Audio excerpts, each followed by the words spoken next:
ഇപ്പോൾ നമ്മൾ കണ്ട വീഡിയോസ് എല്ലാം ഇറാനിയൻസ് തന്നെ ഇറാനിയൻ സുപ്രീം ലീഡർ ആയിട്ടുള്ള അലി ഖമേനിയുടെ ഡെത്ത് സെലിബ്രേറ്റ് ചെയ്യുന്നതാണ്.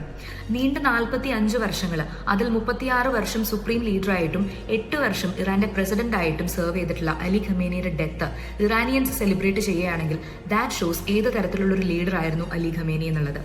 ആയിരക്കണക്കിന് സ്ത്രീകളെയാണ് ഇറാനിയൻ ഗവൺമെന്റ് ഹിജാബ് ഇടാത്തതിന്റെ പേരിലും ഇസ്ലാമിക് ലോ പ്രകാരം ജീവിക്കാത്തതിന്റെ പേരിലും കൊന്നു തള്ളിയിട്ടുള്ളത്.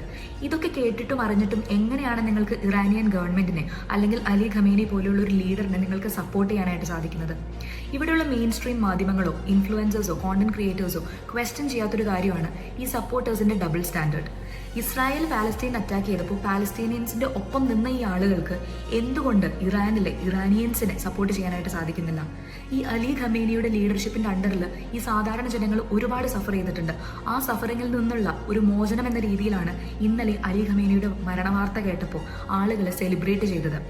ആൻഡ് ഇതൊക്കെ കണ്ടിട്ടും നിങ്ങൾക്ക് മനസ്സിലാക്കാൻ പറ്റുന്നില്ല, തിരിച്ചറിയാൻ പറ്റുന്നില്ല എങ്കിൽ you are A blind believer. എൻ്റെ അഭിപ്രായം പറയുകയാണെന്നുണ്ടെങ്കിൽ 1978 ഇറാനിയൻസിന് നഷ്ടപ്പെട്ട ആ ഒരു ഫ്രീഡം അവർക്ക് ഇന്നലെ രാത്രി അലി ഖമേനിയുടെ മരണത്തോടൊപ്പം കിട്ടി. ഈ ഫ്രീഡം എത്ര നാൾ നീണ്ടു നിൽക്കും എന്ന് നമുക്ക് പറയാൻ പറ്റില്ല, പക്ഷേ that still feels like A win for that Iranians.